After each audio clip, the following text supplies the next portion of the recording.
بسم اللہ الرحمن الرحیم۔ السلام علیکم پیارے دوستوں، ذرا آنکھیں بند کیجئے اور تصور کیجئے اس وقت کا جب پوری دنیا اندھیرے میں ڈوب جہالت کا دور تھا، جہاں عورتوں کو زندہ دفن کیا جاتا تھا، جہاں تخت و تاج کے مالک اپنے آپ کو خدا کہتے تھے، جہاں بتوں کی پرچھائی میں انسانیت گھٹ رہی تھی، لیکن ان اندھیروں کو چیرتا ہوا ایک نور آسمان سے اتر رہا تھا۔ وہ نور جو سب سے پہلے اللہ تعالیٰ نے پیدا کیا، نور مصطفیٰ صلی اللہ علیہ وسلم۔ یہی نور سفر کرتا رہا حضرت آدم علیہ السلام سے لے کر حضرت آمنہ رضی اللہ تعالیٰ عنہ تک، اور پھر 12 ربیع الاول کی صبح پوری کائنات نے اس رحمت للعالمین پیدائش کا منظر دیکھا۔ آج ہم آپ کو لے چلیں گے ایک ایسے سفر پر، جہالت سے نور کا سفر، نور مصطفیٰ صلی اللہ علیہ وسلم کی تخلیق سے لے کر عرب کی جہالت، قریش کا ظلم، ہجرت، غزوات اور آخرکار حجۃ الوداع کا وہ خطوہ جس نے پوری انسانیت کی تقدیر بدل دی۔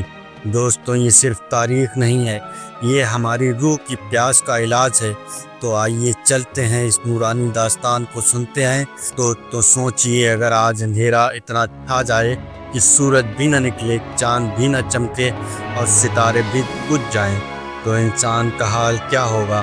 یہی حال اس وقت انسانیت کا تھا۔ دلوں سے روشنی چھن چکی تھی اور جہالت کا اندھیرا ہر طرف چھا گیا تھا۔ عورتوں کو زندہ دفنا دیا جاتا تھا، باپ اپنے ہی بیٹے کا قاتل بن جاتا تھا، طاقتور مظلوم کو کچل دیتا اور بتوں کے آگے سجدہ کرنے کو ہی زندگی سمجھا جاتا تھا۔ اسی اندھیرے میں رحمت کا دروازہ کھلا، آسمان سے ایک نور اترا، وہ نور جسے سب سے پہلے اللہ نے پیدا کیا، نور مصطفیٰ صلی اللہ علیہ وسلم۔ جب یہ نور 12 ربیع الاول کی صبح حضرت آمنہ رضی اللہ تعالیٰ عنہ کے گھر اترا تو کائنات جھوم اٹھی، کعبہ نور سے جگمگانے لگا، مہے گر پڑے، آگ بجھ گئی، دنیا کو اعلان ہو گیا، اب اندھیرا ختم ہوا، رحمت کا سورج اگ چکا ہے۔ دوستوں، یہ داستان صرف تاریخ نہیں ہے، یہ اس نبی کی کہانی ہے جس نے جہالت سے انسانیت کو نور تک پہنچایا، اور آج ہم اسی سفر کو سنیں گے۔ آنسوؤں کو چھو لینے والے، دلوں کو جگہ دینے والے انداز تیار ہو جائیے، کیونکہ یہ داستان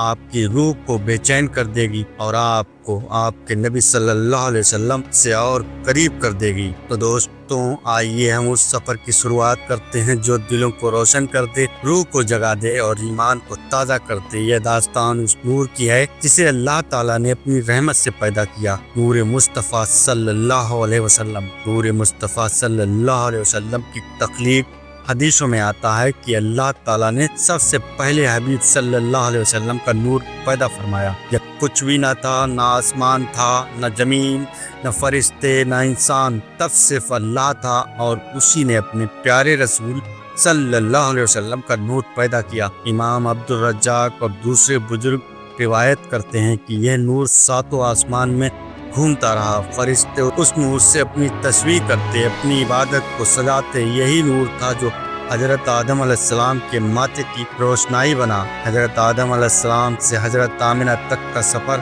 یہ نور نبی در نبی، صدیق در صدیق، پاک لہو سے پاک لہو کی طرف سفر کرتا رہا، حضرت آدم سے لے کر نوح علیہ السلام، پھر ابراہیم علیہ السلام تک۔ اور جب حضرت ابراہیم علیہ السلام نے دعا کی، اے ہمارے رب، ان لوگوں میں سے ایک رسول کو بھیج جو ان کی تلاوت کرے، کتاب سکھائے اور تزکیہ کرے، تو اللہ نے اس دعا کو نور مصطفیٰ صلی اللہ علیہ وسلم کے ذریعے پورا کرنا تھا۔ اب آتے ہیں اس عرب کی طرف۔ جب پیغمبر صلی اللہ علیہ وسلم کے آنے کا وقت قریب تھا، دنیا جہالت اور اندھیرے میں ڈوبی ہوئی تھی، اور وہ زندہ دفنا دیا جاتا تھا، شراب اور جوا عام تھا، بت پرستی نے ہر گھر کو گھیر لیا تھا، مظلوم پر ظلم ہوتا تھا لیکن کوئی پوچھنے والا نہ تھا، انصاف نام کی کوئی چیز نہ تھی۔ یہی وہ دور تھا جسے قرآن میں جاہلیت کہا جاتا ہے۔ اسی دور میں ابرہہ نام کا حاکم اپنے ہاتھیوں کی فوج لے کر آیا تاکہ خانہ کعبہ کو مٹا دے، لیکن اللہ نے چھوٹی چھوٹی ابابیلوں کے جھنڈ کو بھیج کر اسے اور اس کی فوج کو تباہ کر دیا۔ یہ اشارہ تھا کہ جس گھر کی حفاظت اللہ خود کر رہا ہے، اب اس گھر سے ایک ایسا نبی آنے والا ہے جو پوری انسانیت کو راہ دکھائے گا۔ پھر آیا وہ مبارک لمحہ، 12 ربیع الاول کی صبح، حضرت آمنہ کے گھر نور برس رہا تھا، آسمان کے ستارے جھک آئے تھے اور جب نبی صلی اللہ علیہ وسلم پیدا ہوئے پوری کائنات میں ایک ہلچل سی دوڑ گئی، کعبہ جھوم اٹھا، شام کا بازار روشن ہو گیا اور فارس کا وہ محل جو 1000 سال سے کھڑا تھا زمین پر گر پڑا۔ یہ پیغمبر کی رحمت کی پیدائش کا اعلان تھا۔ جب آپ سرکار دو عالم صلی اللہ علیہ وسلم غار حرا میں عبادت کر رہے تھے، فرشتہ جبرائیل علیہ السلام اترے اور کہا، اقرا بسم ربک الذی خلق، پڑھو اپنے رب کے نام سے جس نے پیدا کیا۔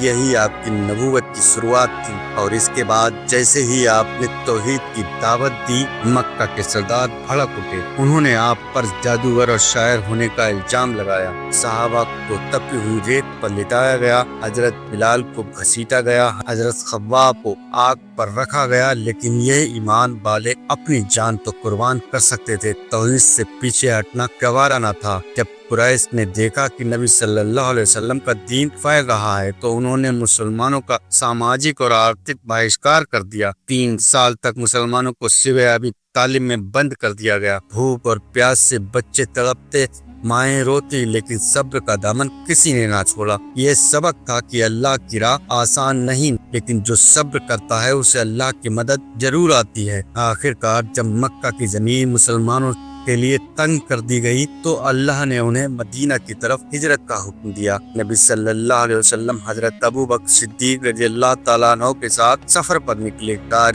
ثور میں چھپے اور جب دشمن قریب پہنچے تو ابو بکر گھبرا گئے۔ آپ سرکار دو عالم صلی اللہ علیہ وسلم نے فرمایا، لا تحزن ان اللہ مان، غم مت کر، اللہ ہمارے ساتھ ہے۔ مدینہ پہنچتے ہی قریش نے حملہ کرنا شروع کیا۔ غزوہ بدر میں صرف 313 مسلمان تھے اور سامنے 1000 کا لشکر، لیکن اللہ نے فرشتوں کے ذریعے مدد کی اور مسلمانوں کی فتح ہوئی۔ غزوہ احد میں مسلمانوں کو صبر اور آزمائش کا سبق ملا۔ غزوہ خندق میں جب دشمنوں نے مدینہ کو گھیر لیا، اللہ نے تیز آندھی اور فرشتوں سے ان کی فوج کو تہس نہس کر دیا۔ آخرکار 8 ہجری میں مسلمان فتح مکہ کے لیے روانہ ہوئے۔ 10,000 کا لشکر جب مکہ میں داخل ہوا تو قریش کانپ اٹھے، لیکن نبی صلی اللہ علیہ وسلم نے سب کو معاف کر دیا اور فرمایا، جاؤ تم سب آزاد ہو۔ یہ نبی رحمت صلی اللہ علیہ وسلم کا اخلاق تھا کہ جنہوں نے آپ کو ستایا انہیں بھی معاف کر دیا۔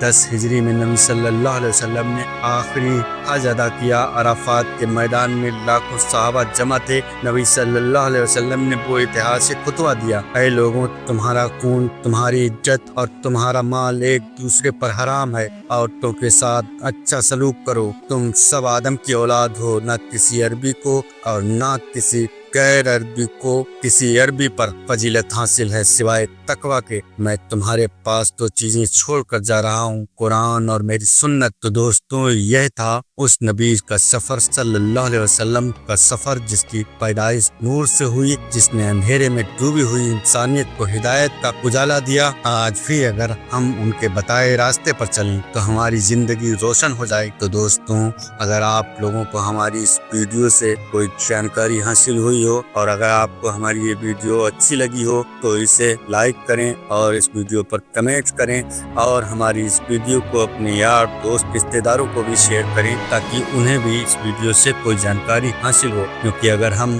اپنا اتہاس جانیں گے نہیں تو خود کو پہچانیں گے کیسے۔ اللہ حافظ دوست۔